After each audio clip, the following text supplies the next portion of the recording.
Oi, gente! Hoje eu vim trazer a explicação do capítulo 5, que vai tratar de modelos atômicos. Ao contrário do que muita gente pensa, o estudo do átomo começou há 2000 anos atrás, não com o modelo atômico de Dalton, mas com o pensamento de dois filósofos gregos, Demócrito e Leucipo. A ideia desses dois filósofos era explicar a constituição da matéria. Então, eles propuseram que a matéria é composta de minúsculas partículas indivisíveis, chamadas átomos. Portanto, como não era realizada nenhuma experiência, essa teoria ficou mais no campo da hipótese. Foi aí que então John Dalton, buscando explicar melhor a ideia dos dois filósofos gregos Demócrito e Leucipo, formulou um modelo atômico. Em seu modelo atômico, Dalton propunha que os átomos eram esferas maciças que se combinavam da maneira mais simples possível para formar moléculas. Como, por exemplo, a partir da concepção de Dalton, a fórmula da água era composta por um átomo de hidrogênio e um átomo de oxigênio. Porém, ao longo do tempo, foram verificadas por meio de outros cientistas falhas no modelo de Dalton. Ao contrário do que dizia Dalton, Avogadro, outro cientista, afirmava que haviam dois átomos de hidrogênio e um de oxigênio, refutando a teoria de que os átomos se combinavam da maneira mais simples possível. Até então, acreditava-se que o átomo era indivisível, o que ele de fato é, mas a gente vai precisar desconstruir um pouco esse conceito, porque o átomo ele é dividido em partículas subatômicas. São elas os elétrons, os prótons e os nêutrons. Na década de 1890, muitos cientistas procuravam explicar a estrutura do átomo e, logo, a natureza elétrica da matéria. Um experimento utilizado foi esse que está aparecendo na tela para vocês. Ele é conhecido como tubo de raios catódicos ou ampola de Crookes. Ele é composto por um tubo de vidro transparente e duas placas nas extremidades. Uma dessas placas é carregada negativamente e é chamada de cátodo, e outra placa carregada positivamente e é chamada de ânodo. O fluxo dos raios entre os eletrodos, que são aquelas placas que ficam nas extremidades, possibilitou o estudo da natureza elétrica da matéria. Um cientista chamado Thomson realizou 3 experiências com esse tubo de raios catódicos. Na primeira delas, Thomson colocou um obstáculo no meio do percurso dos raios catódicos e percebeu então que na outra extremidade gerava uma sombra, concluindo que os raios catódicos se movimentavam em linha reta. Outro experimento feito por Thomson foi colocar uma placa metálica carregada positivamente de um lado e outra carregada negativamente do outro. Com esse experimento, ele percebeu que os raios catódicos eram atraídos pela placa positivamente carregada.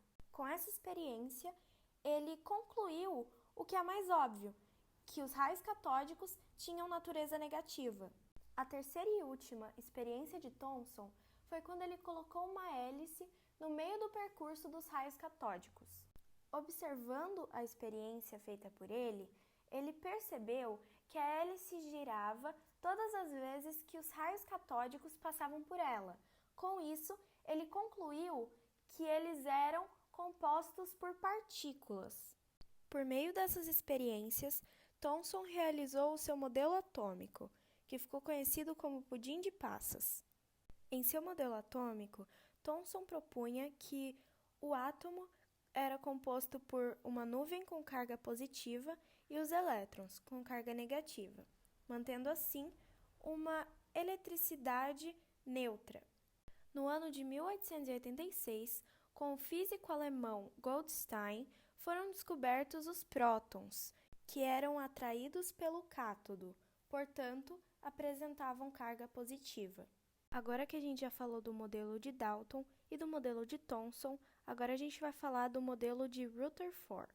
Bom, o experimento de Rutherford ficou conhecido como bombardeamento por partículas alfa.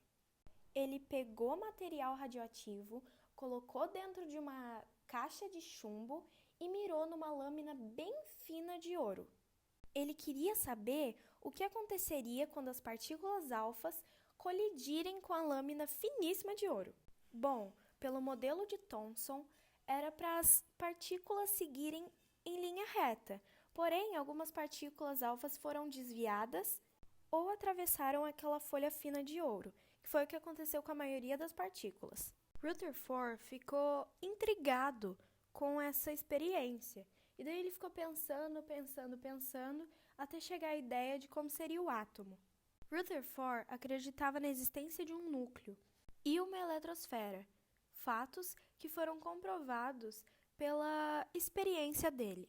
Porque quando a radiação alfa passava pela eletrosfera longe do núcleo, ela passava direto.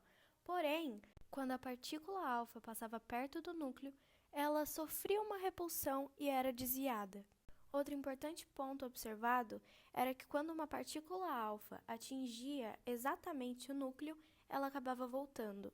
E a partir dessa experiência, foi confirmada a existência do núcleo e da eletrosfera. Esse foi o modelo de Rutherford. Mas o modelo atômico de Rutherford deixou dois grandes problemas não resolvidos.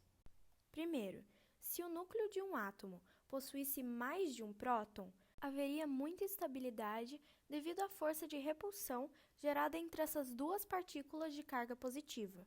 Segundo, sabia-se que no núcleo do átomo de hidrogênio havia um próton e no núcleo do átomo de hélio, 2. Assim, a razão entre as massas do hélio e do hidrogênio deveria ser de 2:1, visto que os elétrons eram muito mais leves que os prótons, sendo suas massas desprezíveis em relação à massa do átomo.